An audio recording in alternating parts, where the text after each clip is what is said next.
우리 사람은 늘 무엇인가를 갈망하는 특징이 있습니다. 그래서 시간 속에 사는 인간을 보통 갈망하는 존재라 그렇게 규정하기도 합니다.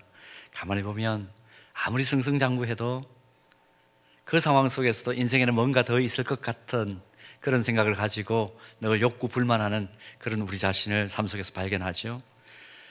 사람이 뭘 갈망하고 기대한다는 것, 이것 자체는 나쁜 것 아닙니다. 인간 본성이기 때문에. 그러나 문제는 뭘 갈망하느냐가 문제죠. 무엇을 갈망하느냐. 손에 잡힐 듯 하지만 결코 손에 잡히지 않은 허상과 신기루와 같은 것을 갈망하느냐, 아니면 결코 변질되지 않는 영원한 가치를 갈망하느냐, 결과는 굉장히 인생의 모습을 다르게 할 것입니다. 오늘 우리가 함께 읽은 시편 42편은 하나님의 사람들은 뭘 갈망하며 살아가야 되고 또 한 번밖에 없는 삶 속에서 뭘 우리 안에 채워야 될 것인지를 교훈하는 정말 중요한 성경 말씀입니다. 지금 우리가 보는 성경을 보면 이 시편 42편을 읽어보면 시편 43편과 두 편으로 분리되어 있지만 42편과 그 다음 43편을 차례대로 읽어보면 이 내용이 좀 비슷하다 하는 느낌이 들 것입니다. 그래서 성경학자들은 이 시편 42편과 43편은 내용이 비슷하고 또 19의 어떤 구조들이 거의 비슷하기 때문에 하나라고 봅니다. 성경학자는 그렇게 보기도 합니다. 이브리어 성경을 헬라어로 번역한 70인 번역 성경이나 또 라틴어 성경을 보게 되면 이 42편과 43편을 하나의 본문으로 편집해 놓고 있기도 합니다. 똑같은 고백이 반복되기 때문에 그런 것이죠. 저자는 누구일까요? 우리가 표제문을 우리 목사님께서 읽어주진 않으셨지만 우리가 성경을 보면 고라자손의 마스길 이렇게 되어 있습니다. 근데 이 시는 아마도 다윗이 썼을 것이다. 다윗이 언제? 압살롬 아들이죠. 아들 압살롬의 반역을 피해서 망명길에 올랐을 때 아마 다윗이 썼을 것이다. 그렇게 보는데 왜 그런데 고라자손이 썼다고 보느냐? 아마도 도망을 갈 때 다윗이 망명길에 올랐을 때 함께 이 고라자손이 그 중에 한 사람이 함께 동행을 했을 것이다. 그렇게 보는 거죠. 그러니까 정리를 하면 이런 얘기입니다.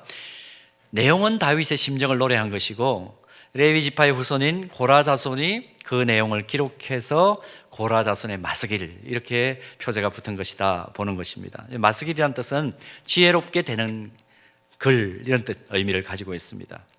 이런 역사적 배경과 구조를 가진 오늘 본문의 흐름에서 중요하게 몇 가지들을 좀 살펴보려고 합니다. 그게 이 본문을 보면 중요한 흐름이 나타나는데 첫 번째 흐름은 뭐냐 하면 본문의 저자는 진짜 처절하게 낙심하고 있다는 것입니다. 처절하게, 정말 처절하게 낙심하고 있습니다. 본문 5절 또 끝절 11절과 이어서 나오는 시편 43편 5절 앞부분 보면 지금 본문의 저자가 당면한 상황이 반복해서 어떻게 기록되어 있느냐 하면 내 영혼아 어찌 네가 어찌하여 낙심하며 어찌하여 내 속에서 불안해하는가 이렇게 반복되고 있습니다. 낭망하는 거죠. 왜 이렇게 낭망하고 불안해하는 것일까? 왜 이 저자는 그런 것일까? 본문을 살펴보면 두 가지 이유 때문입니다. 첫째는 눈앞에 펼쳐진 현실이 너무 암담하기 때문에 낙심합니다. 저자가 구체적으로 어떤 현실에 직면해 있는지 구체적인 사건은 사실 확인하기 어렵습니다. 아까 성경학자들이 얘기한 대로 압살롬의 반역을 피해 갔을 때 그때로 추정을 하는 것이죠. 그런데 시편 42편 9절과 10절에 기록된 내용을 보면 원수의 압제, 칼같이 비방하는 대적 이런 표현을 사용하는 것으로 보아서 대충 짐작을 하는 것입니다. 영육 간에 인간관계에 하여튼 상황적으로 광풍처럼 깊고 어두운 밤이 자기를 둘러 덮은 것입니다.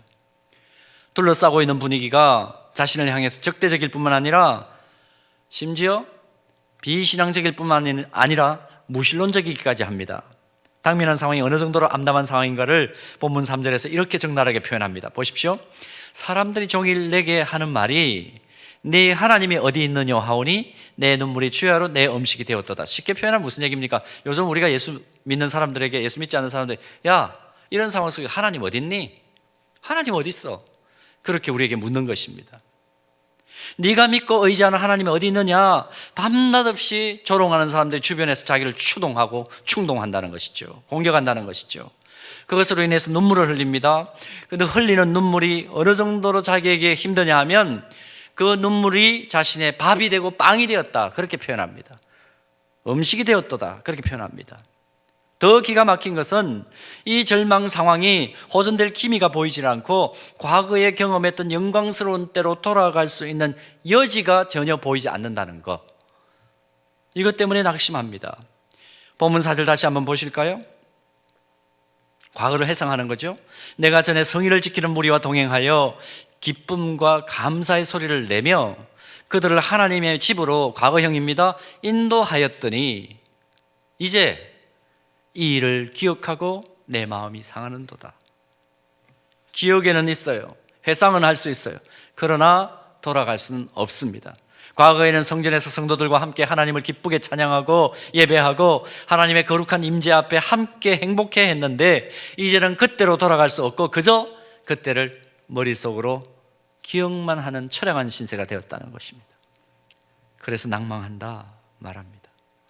정신의학자들이 하는 얘기가 있죠.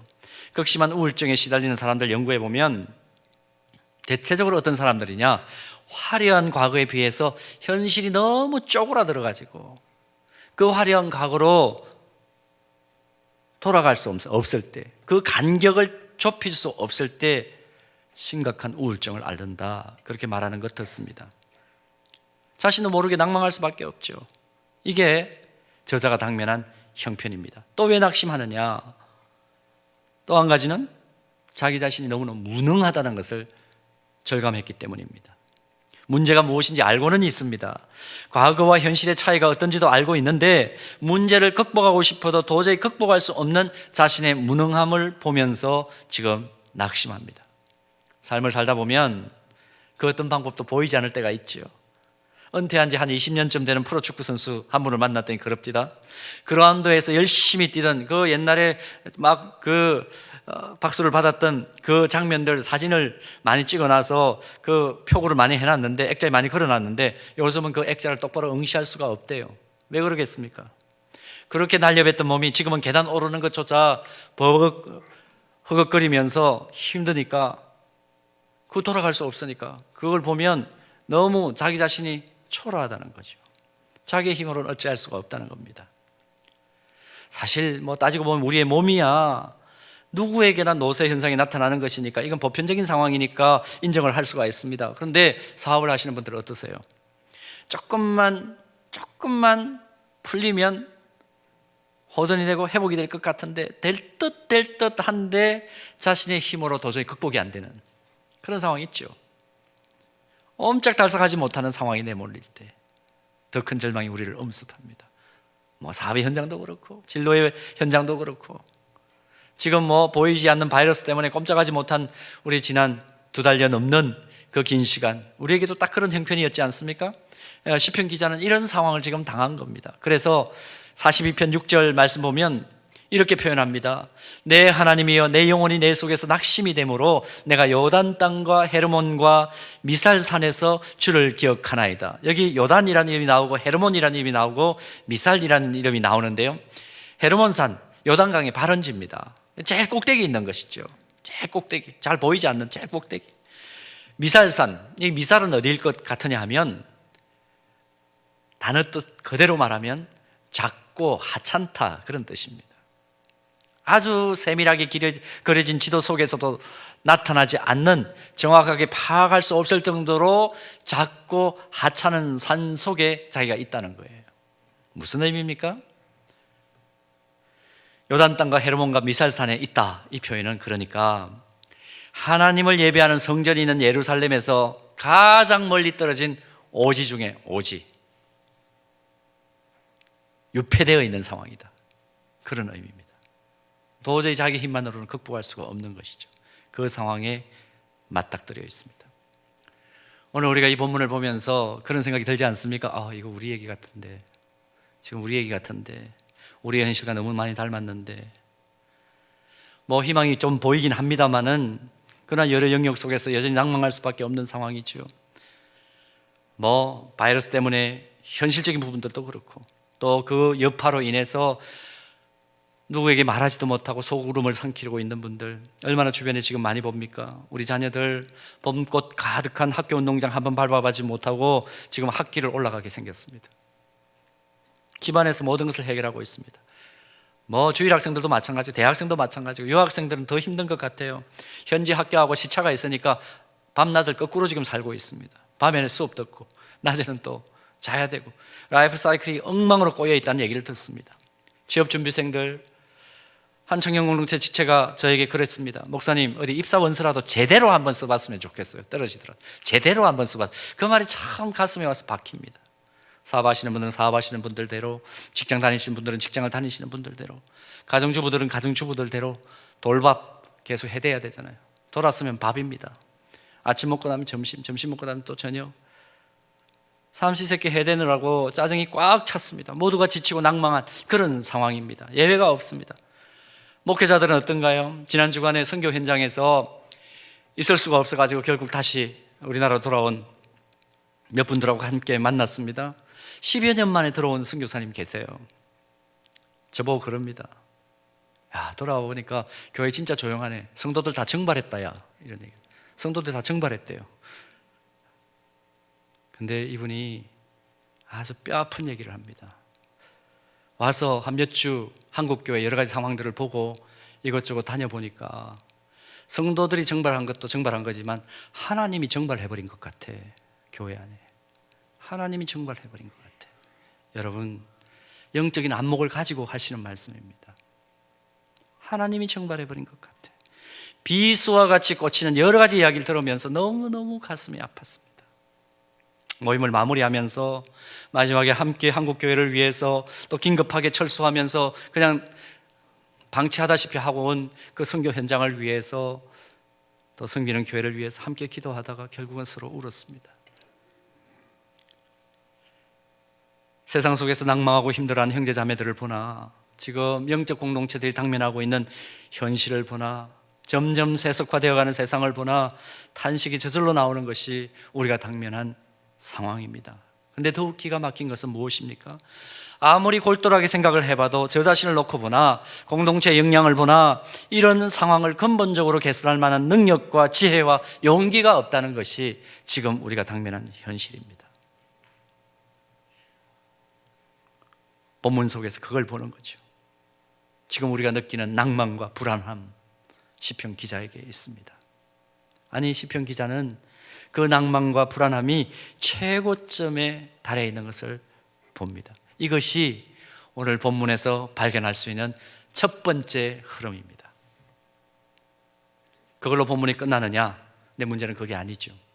본문을 깊이 묵상해 보면 본문은 저자의 푸념과 신세 한탄으로 끝나지를 않고 새로운 중요한 흐름을 또 한 가지 형성해 놓습니다.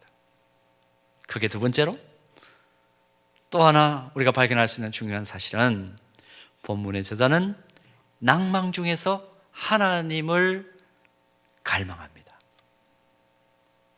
엄밀하게 말하면 낭망이 하나님을 갈망하게 만든 것입니다.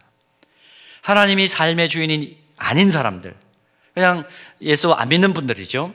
그분들은 낭망하면 그 낭망함으로 인생이 끝이 납니다. 그러나 하나님의 사람들은 일상이 불안하면 불안할수록 낭망할 수밖에 없는 상황에 직면하면 직면할수록 더욱 하나님을 갈망하는 특징이 있다. 그 사실을 오늘 본문에서 보여줍니다.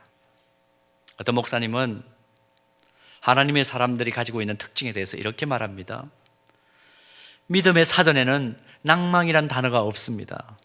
세상 사람에게 낭망스럽게 보이는 것이 믿는 사람들에게는 하나님께로 가는 길임을 인식해야 합니다. 저는 100% 옳다고 믿습니다.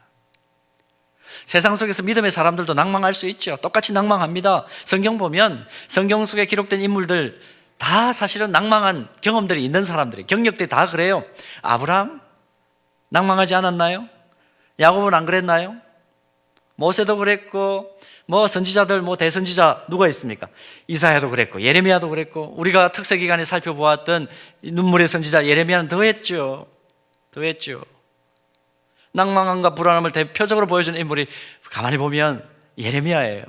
예레미야 1장 4절에서 6절 말씀 한번 보시죠. 여기에 보면 하나님께서 예레미야를 만나 주셔서 직접 말씀을 하는데도 이 사람 낙심합니다. 보세요. 여호와의 말씀이 내게 임하니라 이르시되 내가 너를 모태에 짓기 전에 너를 알았고 내가 배에서 나오기 전에 너를 성별하였고 너를 여러 나라의 선지자로 세웠노라 하시기로 하나님 직접 말씀하셨습니다. 그런데 그 얘기를 듣고 예레미야가 뭐라고 얘기를 하냐면 내가 이르되 슬프도소이다. 주 여호와여 보소서 나는 아이라 말할 줄을 알지 못하나이다. 여러분, 이건 예레미야가 겸손함으로 겸양함으로 얘기한 것일까요? 그게 아니고 저는 문맥을 보면 불안함에서 터져나오는 신음입니다. 성경을 펼쳐보면 매 장마다 예레미야와 같은 하나님의 사람들의 입에서도 불안의 신음, 고통의 신음이 터져나오는 것을 볼 수 있고 그들의 가슴에 뭉쳐있는 불안을 들여다볼 수밖에 없습니다. 그러나 중요한 것은 무엇이냐면 이 믿음의 사람들은 낭망함 가운데 인생을 끝내버리지 않고 그 상황 속에서 하나님을 갈망한다는 점이 세상 사람들과 다르다 하는 것을 확인합니다. 오늘 본문을 기록한 시편 저자가 바로 그런 사람입니다. 본문 5절 다시 한번 볼까요? 우리 볼 수 있으면 또 함께 봉독할 수 있으면 같이 한번 봉독하겠습니다. 내 영혼아 내가 어찌하여 낙심하며 어찌하여 내 속에서 불안해하는가? 너는 하나님께 소망을 두라. 그가 나타나 도우심으로 말미암아 내가 여전히 찬송하리로다. 아멘. 아멘. 이 번역도 참 좋은 번역인데 성경 옆에 성경이라고 우리가 보통 이야기하는 참고 성경인 메시지 성경을 보면 참 문학적으로 또 현실적으로 이렇게 번역을 했습니다. 내 영혼아 내가 어찌하여 낙심하느냐? 어찌하여 슬퍼하느냐? 너는 하나님을 바라보아라. 나 이제 다시 찬송하게 되리라. 나를 웃음 짓게 하시는 분, 그분은 나의 하나님. 이렇게 번역을 했습니다. 지금 우리의 형편으로 얘기한다면 화창한 봄볕 속에 어디 마음 놓고 가정 나들이조차 제대로 못하는 지금 형편입니다. 집콕하고 있는 상황인데 그렇더라도 가족들이 집콕을 하더라도 모든 가족 구성원들이 하나님께 소망을 두고 하나님의 시각으로 가족들을 바라보니까 하나님께서 창조하신 최고의 걸작품이 내 눈앞에 있는 거예요. 이 가족들을 보니까 표정이 어때요? 저절로 밝아지고 얼굴에 미소가 저절로 지어지더라, 그 얘기입니다. 여러분 그러십니까? 그러십니까? 그런 가정 되기를 바랍니다. 바라지만 말고 실제적으로 그렇게 사시기를 축복합니다. 제가 아는 목사님 가운데 한 분 한쪽 팔을 잘 못 쓰세요. 거의 못 쓰십니다. 근데 뭐 운전도 하고 다니시고 정말 역동적으로 움직이시는 분인데 이분이 저에게 얘기합니다. 이 목사, 내가 팔 힘들잖아. 근데 얼굴만 있으면 일상생활 속에서 할 수 있는 최고의 섬김과 형제 자매를 사랑하는 방법이 있는데 너 가르쳐 줄까? 이러더라고요. 뭐일 것 같아요, 여러분? 얼굴만 있으면 잘생겼든지, 이제 못생겼다는 표현 안 쓰죠. 잘생겼든지 안 생겼든지 전혀 상관없이 얼굴만 있으면 누구나 할 수 있는 최고의 섬김과 나눔의 방법이 있대요. 뭐겠습니까? 웃는 것. 웃는 것. 얼굴로 웃는 것이랍니다. 아무리 힘들어도 하나님께 소망을 걸고 표정을 활짝 펴서 한 번만 웃어보래요. 그러면 인생이 달라지고 공동체의 분위기가, 공기가 달라진대요. 해보래요. 여러분 한번 해보시겠어요? 근데 마스크를 다 끼고 있으니까 지금 볼 수가 없어서 참 안타깝습니다. 웃게 하시는 하나님을 바라보자는 겁니다. 웃게 하시는 하나님을 바라보자. 인생에 펴지지 않으면 죽는 두 가지가 있다고 그랬죠? 뭐라고 그랬습니까? 낙하산 펴지지 않으면 죽습니다. 뭐가 펴지지 않으면 또 죽을까요? 우리 얼굴이 펴지지 않으면 죽습니다. 웃는 하나님을 바라보라는 겁니다. 온 가족이 표정부터 활짝 펴 웃으면서 서로 섬김과 나눔을 하는데 그 가정이 또 그 사람이 속해 있는 공동체가 행복하지 않을 리가 있습니까? 행복할 수밖에 없죠. 다시 본문으로 돌아와 봅니다. 본문 1절을 보면 저자는 낙심 중에도 자신이 하나님을 갈망하는 태도를 이렇게 표현했습니다. 하나님이여, 사슴이 시냇물을 찾기에 갈급함같이 내 영혼이 주를 찾기에 갈급하나이다. 물이 많지 않은 팔레스타인 광야에서 사슴에게 물이 없다는 것은 곧 죽음입니다. 이 시편의 저자는 아마도 생명과 직결되는 물을 얻기 위해서 본능적으로 앞발로 땅을 파는, 그러다가도 죽는 사슴을 많이 보았을 것입니다. 그러니까 목마른 사슴이 한 모금의 생명의 물을 얻기 위해서 필사의 노력을 하는 것처럼 하나님 찾으면 살고 하나님 찾지 못하면 죽는다, 그 절박한 의식을 가지고 하나님을 바라고 하나님의 부재를 극복하는 것이 삶과 죽음을 갈라놓는 기준이 된다는 사실을 깨달은 것입니다.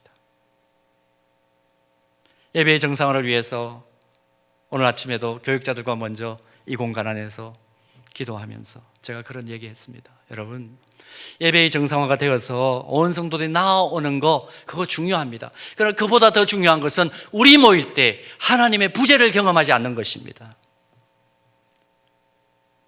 성도들은 돌아오지만 하나님이 증발해버린 그런 교회, 그런 예배당 되지 않도록 우리 함께 기도합시다. 그렇게 기도했습니다. 사랑하는 여러분, 우리 안에 다른 사람들의 체험을 구경하는 것에 그치지 않고 하나님을 만나는 특별한 경험이 우리 안에 각각 있기를 바랍니다. 모태로부터 은혜로운 가정에서 태어나서 큰 문제가 없는 이 좋은 교회 환경 속에 신앙생활을 하기 때문에 난 믿음의 사람이야, 은혜의 사람이라 그렇게 착각하지 말고 생명이신 하나님을 실제적으로 만나는 하나님의 그 임재가 충만한 독특한 실제적 경험을 가진 저와 여러분 되기를 주님의 이름으로 축복합니다.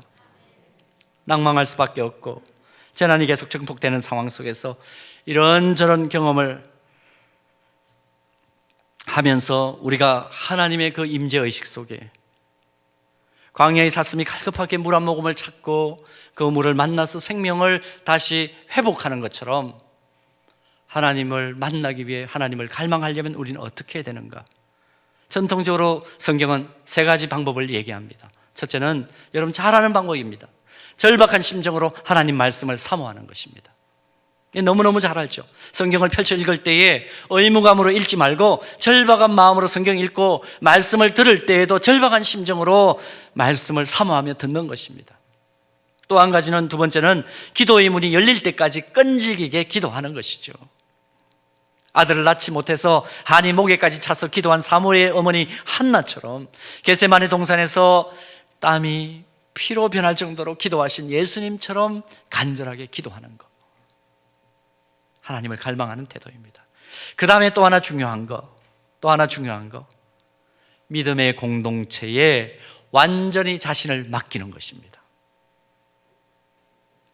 지난 수요일 사랑방 리더 모임에서 결론 부분에서 제가 나눈 책이 한 권 있습니다.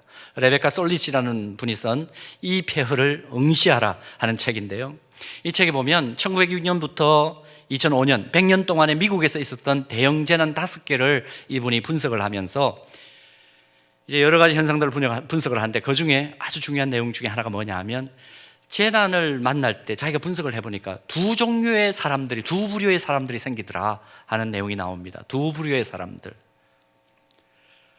재난을 만났을 때 고통과 폐허를 모든 사람들이 경험하지 않습니까? 그 속에서 한 부류의 사람들은 어떤 사람들이냐면, 이 고통 속에 이제 내몰려지게 되니까 자기 보호 본능이 발동하는 겁니다. 그래서 자기 보호 본능 속에서 스스로 이기적으로 움직이고 야만적으로까지 움직여서 전체 상황을 더 악화시켜 버리는 한 부류의 사람들이 있더랍니다. 재난을 이렇게 분석을 해보니까. 그런데 또 다른 한 부류의 사람들이 있더래요.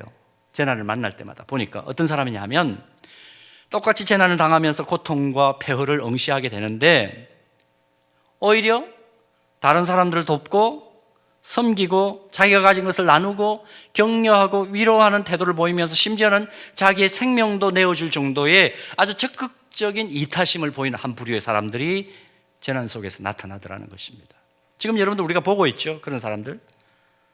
여러분, 이런 분들만 있으면 어떤 재난이 와도 다시 이겨내고 희망을 노래하면서 지옥과 같은 상황 속에서도 천국을 경험할 수 있지 않겠습니까? 그래서 뭐라고 표현했냐면 재난 유토피아, 재난 속에서도 유토피아를 바라볼 수 있는 그런 부류의 사람들이 있다는 겁니다. 그러면서 우리는 이거 요즘 많이 하죠. 이거 존경한다, 이런 분들이 계시잖아요. 그런 분들이 있더라는 겁니다. 왜 똑같은 재난을 당하는데 이런 상반된 사람들의 모습이 나타날까 분석을 했는데, 이유는 이런 것입니다. 따뜻하고 믿을 만한 공동체를 경험했느냐 아니냐에 따라서 사람들이 두 부류로 쫙 나뉜대요. 여러분 상상하실 수 있지 않습니까? 사랑의 공동체를 경험한 사람들은 그 안에서 서로 위로하고 격려하고 함께 발전을 도모해 갑니다. 그러나 사랑의 공동체를 경험하지 못한 사람들은 한 번도 사랑을 받아보지 못했기 때문에 이 어려움 속에서 나 계속해서 사랑받지 못할 거야 라는 생각이 드니까 어떻게 움직이겠어요? 이기적일 수밖에 없죠.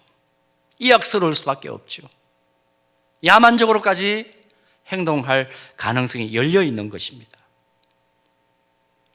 이런 의미에서 여러분 이 지구상에 가장 이타적이고 가장 자기 것을 주장하지 않으면서 자기 것까지도 내어놓을 수 있는 것을 훈련시키는 공동체, 또 훈련받을 수 있는 공동체, 그런 사랑을 함께 서로 본 적도 별로 없고 관계도 별로 없는데, 그런데 사람들을 위해서 믿음을 주고 사랑을 공급해주고 서로 섬기는 이 지구상에 유일한 공동체가 있다면 여러분 어디라고 생각하세요? 대답해 보십시오. 어떤 공동체인가요? 여러분 자신 있게 대답하실 수 없습니까? 서현교회예요. 서현교회예요.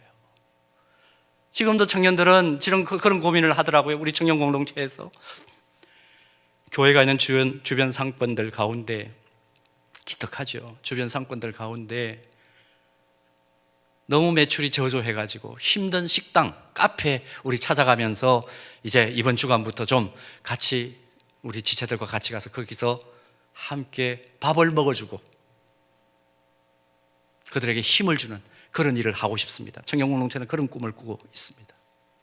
얼마나 기특합니까?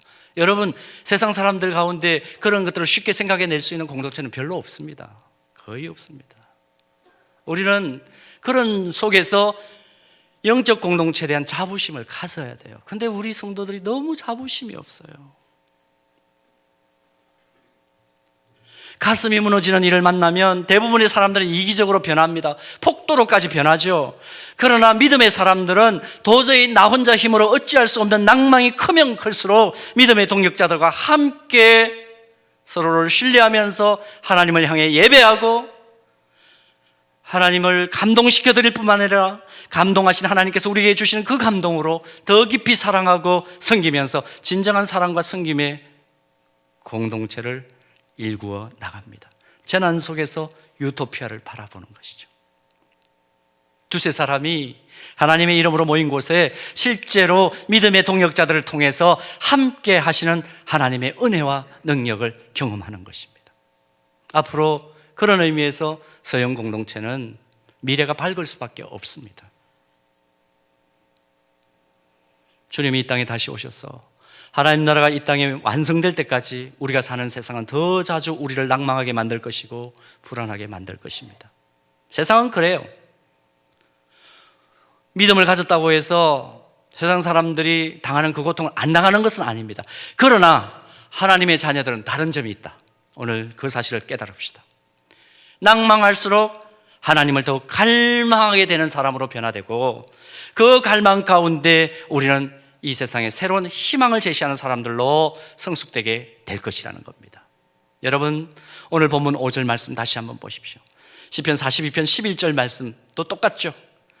오늘 본문인 시편 42편 끝절 말씀도 똑같습니다. 내 영혼아 내가 어찌하여 낙심하며 어찌하여 내 속에서 불안해하는가? 너는 하나님께 소망을 두라. 나는 그가 나타나 도우심으로 말미암아 내 하나님을 여전히 찬송하리로다. 이 은혜가 우리 안에 있기를 축복합니다.